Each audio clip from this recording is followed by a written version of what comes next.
बिस्मिल्लाहिर्रहमानिर्रहीम। मोहतरम नाजरीन, अस्सलाम वालेकुम। तुम परिंदों से दिल बहलाया करो। सिपाहगिरी उस आदमी के लिए एक खतरनाक खेल है जो औरत और शराब का दिल तादा हो। ये अल्फाज अप्रैल 1175 में सलाउद्दीन अयूबी ने अपने चचाजाद भाई खलीफा असवालह के एक अमीन सैफुद्दीन को लिखे थे। उन दोनों ने सलीबियों को दरपर्दा मदद और जरो जवारात का लालच दिया और सलाउद्दीन अयूबी को शिकस्त देने की साजिश की थी। सलीबी यही चाहते थे। उन्होंने हमला किया, असवालह और सैफुद्दीन ने उनकी मदद की। सलाउद्दीन अयूबी ने इन सबको शिकस्त दी। अमीर सैफुद्दीन अपना मालूम मता छोड़कर भागा। उसकी जाती खेमागाह से रंग बिरंगे परिंदे, हसीनो जवान रक्कासाएं और गाने वालियां, साज और साजिंदे और शराब के मटके बरामद हुए। सलाउद्दीन अयूबी ने परिंदों को, नाचने गाने वालियों और उनके साजिंदों को रिहा कर दिया और अमीर सैफुद्दीन को इस मजमून का खत लिखा: तुम दोनों ने कुफ्फार की पुश्तपनाही करके उनके हाथों मेरा नामो निशान मिटाने की नापाक कोशिश की, मगर ये न सोचा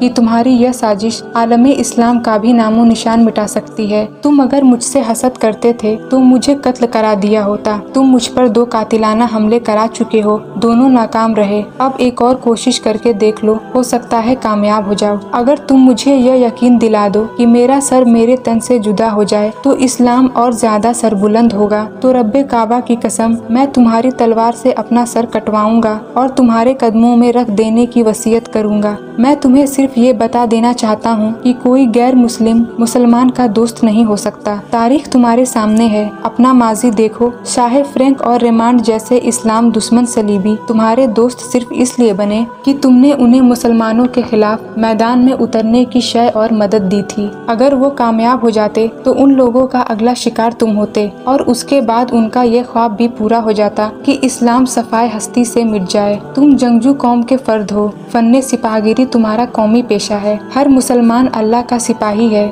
मगर ईमान बुनियादी शर्त है। तुम परिंदों से ही दिल बहलाया करो। सिपाहगिरी उस आदमी के लिए एक खतरनाक खेल है जो औरत और शराब का दिल तादा हो। मैं तुमसे दरख्वास्त करता हूँ कि तुम मेरे साथ ताउन करो और मेरे साथ जहाद में शरीक हो जाओ। अगर ये न कर सको तो मेरी मुखालिफत से बाज आ जाओ। मैं तुम्हें कोई सजा नहीं दूंगा। अल्लाह तुम्हारे गुनाह माफ करे, आमीन। सलाउद्दीन अयूबी एक यूरोपी मौर्रिख खलीन को लिखता है कि सलाउद्दीन अयूबी के हाथ जो माले गनीमत लगा उसका कोई हिसाब नहीं था। जंगी कैदी भी बेअंदाज थे। सलाउद्दीन अयूबी ने तमाम तर माले गनीमत 3 हिस्सों में तकसीम किया। एक हिस्सा जंगी कैदियों में तकसीम करके उन्हें रिहा कर दिया, दूसरा हिस्सा अपने सिपाह और गरीबों में तकसीम किया और तीसरा हिस्सा मदरसा निजामुल मुल्क को दे दिया। उसने इसी मदरसे से तालीम हासिल की थी। न खुद कुछ रखा, न अपने किसी जर्नैल को कुछ दिया। इसका नतीजा ये हुआ कि जंगी कैदी, जिनमें से बहुत से मुसलमान थे और बाकी गैर मुस्लिम, रिहा होकर सलाउद्दीन अयूबी के कैंप में जमा हो गए और उसकी अतात कबूल करके अपने खिदमात उसके फौज के लिए पेश कर दी।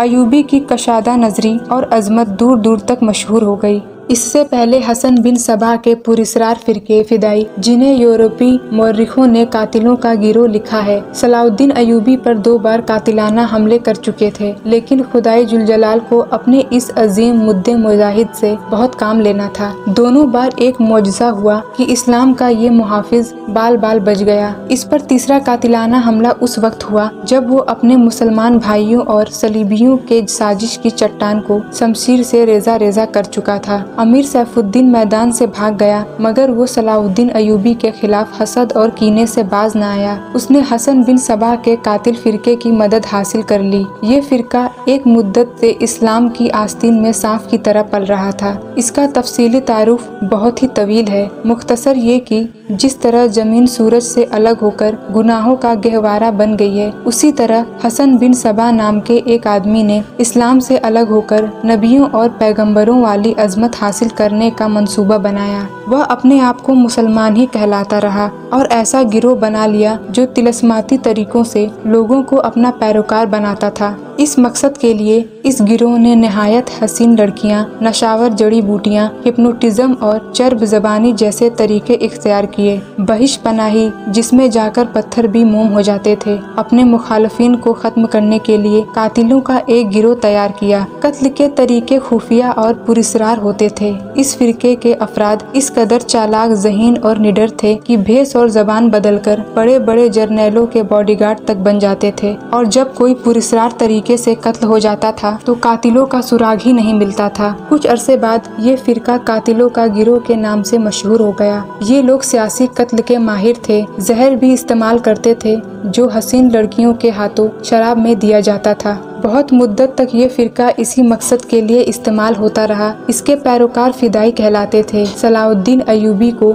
न हसीन लड़कियों से धोखा दिया जा सकता था न शराब से। वो इन दोनों से नफरत करता था। उसे कत्ल करने का यही एक तरीका था कि उस पर कातिलाना हमला किया जाए। उसके मुहाफिजों की मौजूदगी में इस पर हमला नहीं किया जा सकता था। 2 हमले नाकाम हो चुके थे। अब जबकि सलाउद्दीन अयूबी को ये तवक्को थी कि उसका चचाजाद भाई असवाले और अमीर सैफुद्दीन शिकस्त खाकर तौबा कर चुके होंगे, उन्होंने इंतकाम की एक और ज़ेरे ज़मीन कोशिश की। सलाउद्दीन अयूबी ने इस फतह का जश्न मनाने के बजाय हमले जारी रखे और 3 कस्बों को कब्जे में ले लिया। इनमें गाजा का मशहूर कस्बा भी था। इसी कस्बे के गिर्द नवाह में एक रोज सलाउद्दीन अयूबी असीर जारुल असदी के खेमे में दोपहर के वक्त गुनूदगी के आलम में सुस्ता रहा था। उसने अपनी वो पगड़ी नहीं उतारी थी जो मैदान जंग में उसके सर को सहरा के सूरज और दुश्मन की तलवार से महफूज रखती थी। खेमे के बाहर सलाउद्दीन अयूबी के मुहाफिजों का दस्ता मौजूद और चौकस था। बॉडीगार्ड के इस दस्ते का कमांडर थोड़ी देर के लिए वहां से चला गया। एक मुहाफिज ने सलाउद्दीन अयूबी के खेमे गिरे हुए पर्दे में से झांका। इस्लाम की अजमत के पाशबान की आंखें बंद थीं। वो पीठ के बल लेटे हुए थे। उस मुहाफिज ने बॉडीगार्ड की तरफ देखा। उनमें से 3-4 बॉडीगार्ड ने उसके तरफ देखा। मुहाफिज ने इशारे के तौर पर अपनी आंखें बंद करके खोली। 3-4 मुहाफिज उठे और दूसरों को बातों में लगाया। मुहाफिज खेमे में चला गया, कमरबंद से खंजर निकाला, दबे पांव चला और फिर चीते की तरह सोए हुए सलाउद्दीन अयूबी पर जिस्त लगाई। खंजर वाला हाथ ऊपर उठा। ऐन उस वक्त सलाउद्दीन अयूबी ने करवट बदल ली। ये नहीं बताया जा सकता कि मुहाफिज खंजर कहाँ मारना चाहता था, दिल में या सीने में, मगर हुआ यूं कि खंजर सलाउद्दीन अयूबी की पगड़ी के बलाई हिस्से में उतर गया और सिर से बाल बराबर दूर रहा। पगड़ी सर से उतर गई। सलाउद्दीन अयूबी बिजली की तेजी से उठे। उन्हें ये समझने में देर न लगी कि ये सब क्या है। उन पर उससे पहले ऐसे 2 हमले हो चुके थे। उन्होंने भी हैरत का इजहार न किया कि हमलावर उनके अपने बॉडीगार्ड के लिबास में था, जिसे उन्होंने खुद अपने बॉडीगार्ड के लिए मुंतखब किया था।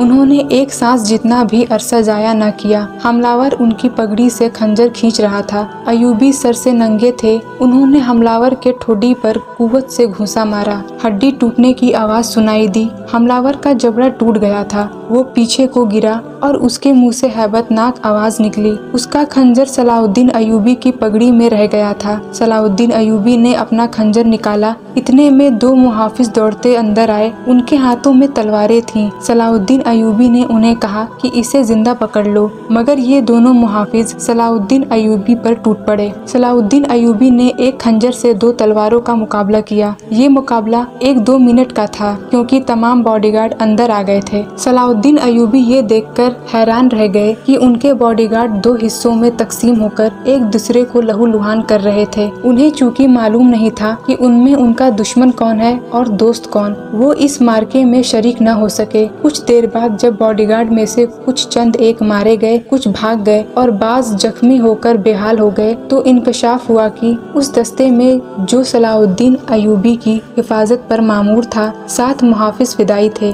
जो सलाउद्दीन अयूबी को कत्ल करना चाहते थे। उन्होंने इस काम के लिए सिर्फ एक फिदाई खेमे में भेजा था। अंदर सूरत हाल बदल गई, चुनांचे बाकी भी अंदर चले गए। असल मुहाफिज भी अंदर गया। वो सूरत हाल समझ गए और सलाउद्दीन अयूबी बच गए। उन्होंने अपने पहले हमलावर की शहरब पर तलवार की नोक रखकर पूछा कि वो कौन है और उसे किसने भेजा है। सच बोलने के बदले सलाउद्दीन अयूबी ने उसे जान बख्शी का वादा दिया। उसने बता दिया कि मैं फिदाई हूँ और उसे कैमस्तवैन, जिसे बाज मौर्रिखों ने गुमगश्तगीन लिखा है, उस काम के लिए भेजा था। टेमेश्तवेन अस्वालय के एक किले का गवर्नर था। असल कहानी सुनाने से पहले ये जरूरी मालूम होता है कि इन वाक़या से पहले के दौर को देखा जाए। सलाहुद्दीन अयूबी के नाम, उनकी अजमत और तारीख़ इस्लाम में उनके मकाम और कारनामों से कौन वाकिफ़ नहीं। मिल्लते इस्लामिया तो उन्हें भूल ही नहीं सकती, बस यही दुनिया भी उन्हें हमेशा याद रखेगी। लिहाजा ये ज़रूरी मालूम नहीं होता कि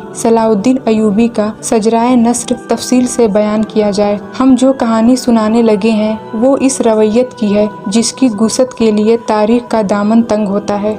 ये तफसीलात वकाए निगारों और कलमगारों की रिकॉर्ड की हुई है, कुछ सीना बसीना अगली नस्लों तक पहुँचती है। तारीख के दामन में सलाहुद्दीन अयूबी के सिर्फ कारनामे महफूज किए गए हैं। उन साजिशों का जिक्र बहुत कम आया है जो अपनों ने उनके खिलाफ और उनकी बढ़ती हुई शोहरत अजमत को दागदार करने के लिए उन्हें ऐसी लड़कियों के जाल में फांसने की बार बार कोशिश की गई जिनके हुस्न में तिलस्माती असर था। तारीख़ इस्लाम का ये हकीकी ड्रामा 23 मार्च 1169 के रोज से शुरू होता है, जब सलाहुद्दीन अयूबी को मिस्र का वायसरॉय और फौज का कमांडर इन चीफ बनाया गया। उन्हें इतना बड़ा रुतबा एक तो इसलिए दिया गया था कि वो हुक्मरान खानदान के नौनिहाल थे, और दूसरे इसलिए कि अवाइले उम्र में ही वो फन्ने हरबे ज़र्ब के माहिर हो गए थे। सिपाहगिरी वर्षे में ही पाई थी। उनके जहन में हुक्मरानी के मानी बादशाही नहीं, इस्लाम की पाशबानी और कौम की अजमत और फलाह बहबूद थी। उनका जब शऊर बेदार हुआ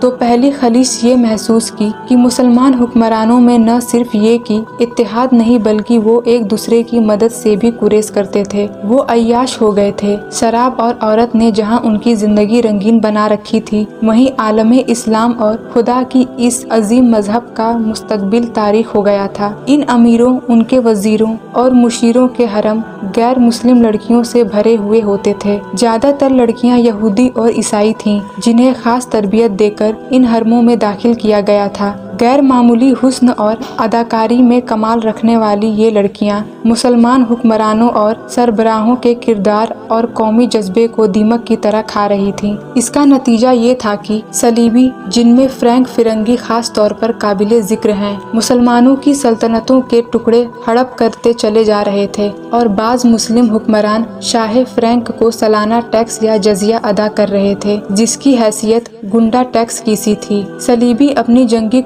के रौब से और छोटे मोटे हमलों से हुक्मरानों को डराते रहते, कुछ इलाके पर कब्जा कर लेते, तावान और टैक्स वसूल करते थे। उनका मकसद ये था कि आहिस्ता आहिस्ता दुनियाए इस्लाम को हड़प कर लिया जाए। मुसलमान हुक्मरान अपनी रियाया का खून चूसकर टैक्स देते रहते थे। उनका मकसद ये था कि उन्हें ऐश व इशरत में परेशान न किया जाए। फिरका परस्ती के बीज भी बो दिए गए थे। उनमें सबसे ज्यादा खतरनाक फिरका हसन बिन सबा का था, जो सलाहुद्दीन अयूबी की जवानी से एक सदी पहले मार्जे वजूद में आया था। ये मफाद परस्तों का फिरका था, बेहद खतरनाक और पुरस्रार। ये लोग अपने आप को फिदाई कहलाते थे, जो बाद में हशीशैन के नाम से मशहूर हुए, क्योंकि वो हशीश नाम की एक नसावर शय से दूसरों को अपनी जाल में फांसते थे। सलाहुद्दीन अयूबी ने मदरसा निजामुल मुल्क में तालीम हासिल की। याद रहे कि निजामुल मुल्क दुनियाए इस्लाम की एक सल्तनत के वजीर थे। जो मदरसा उन्होंने कायम किया, जिसमें इस्लामी तालीम दी जाती और बच्चों को इस्लामी नजरियात और तालीम से बहरावर किया जाता था। एक मौर्रिख इब्नुल अतर के मुताबिक निजामुल मुल्क हसन बिन सबा के फिदाइयों का पहला शिकार हुए थे,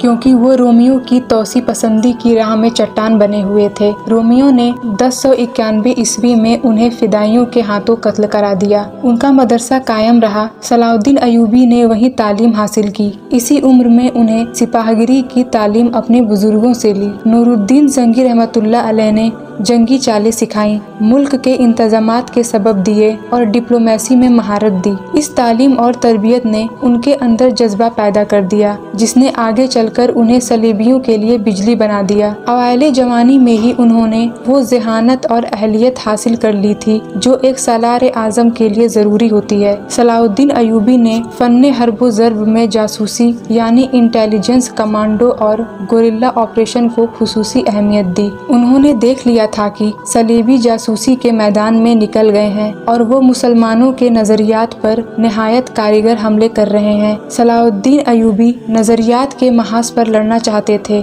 जिसमें तलवार इस्तेमाल नहीं होती। इस कहानी में आगे चलकर आप देखेंगे कि उनकी तलवार का वार तो गहरा होता ही था, उनकी मोहब्बत का वार इससे कई ज्यादा मार करता था। इसके लिए तहम्मुल और बुर्दबारी की जरूरत होती है जो उन्होंने अवाले उम्र में ही अपने आप में पैदा कर ली थी। उन्हें जब मिस्र का वायसरॉय और कमांडर इन चीफ बनाकर मिस्र भेजा गया तो उन सीनियर अफसरों ने हंगामा बर्पा कर दिया जो उस ओहदे की आस लगाए बैठे थे। उनकी निगाह में सलाउद्दीन अयूबी अभी तिफले मकदफ था, मगर इस तिफले मकदफ ने जब उनका सामना किया, उसकी बातें सुनी तो उनका एहतजाज सर्द पड़ गया। मौर्रिख खलीन पोल के मुताबिक सलाउद्दीन अयूबी डिसिप्लिन के बड़े ही सख्त साबित हुए। उन्होंने तफरी, अयाशी और आराम को अपने और अपनी अफराइज के लिए हराम करार दे दिया। उन्होंने अपनी दिमागी और जिस्मानी कुव्वतों को सिर्फ इस मकसद पर मरकूज कर दिया कि सल्तनत इस्लामिया को मुस्तहकम करना है और सलीबियों को इस सरजमीन से निकालना है। फलस्तीन पर वो हर कीमत पर कब्जा करना चाहते थे।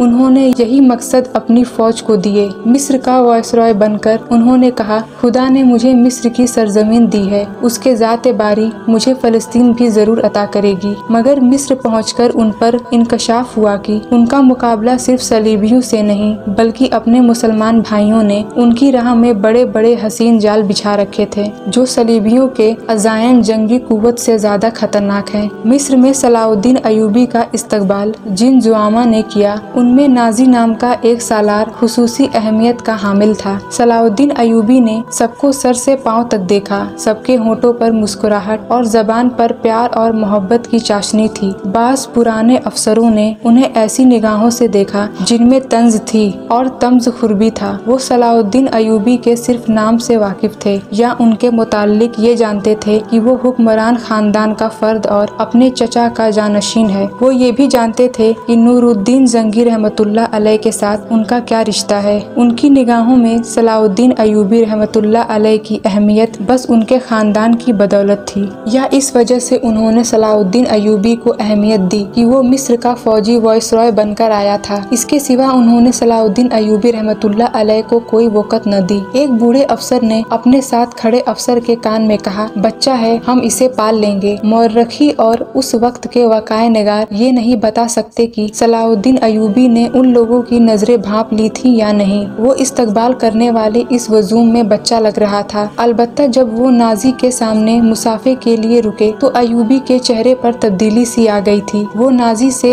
हाथ मिलाना चाहते थे, लेकिन नाजी जो उनके बाप के उम्र का था सबसे पहले दरबारी खुशामदियों की तरफ झुका, फिर अयूबी से बगलगीर हो गया। उसने अयूबी की पेशानी चूमकर कहा, मेरे खून का आखिरी कतरा भी तुम्हारी जान की हिफाजत के लिए बहेगा। तुम मेरे पास जंगी और शेरकों की अमानत हो। मेरी जान अजमत इस्लाम से ज्यादा कीमती नहीं। सलाउद्दीन अयूबी ने नाजी का हाथ चूमकर कहा, मोहतरम, अपने खून का एक एक कतरा संभाल कर रखिए, सलीबी स्याह घटाओं के मानिंद छा रहे हैं। नाजी जवाब में सिर्फ मुस्कुराया, जैसे सलाउद्दीन अयूबी ने कोई लतीफा सुनाया हो। सलाउद्दीन अयूबी इस तजुर्बेकार की मुस्कुराहट को गालिबन नहीं समझ सके। नाजरीन, आज के लिए इतना ही। हमारी वीडियो से अपडेटेड रहने के लिए हमारे चैनल को सब्सक्राइब और नीचे दिए गए बेल आइकन को जरूर क्लिक करिएगा। आपके साथ इंशाअल्लाह जल्द मुलाकात होगी इसी कहानी की नई किश्त के साथ। अल्लाह हाफिज।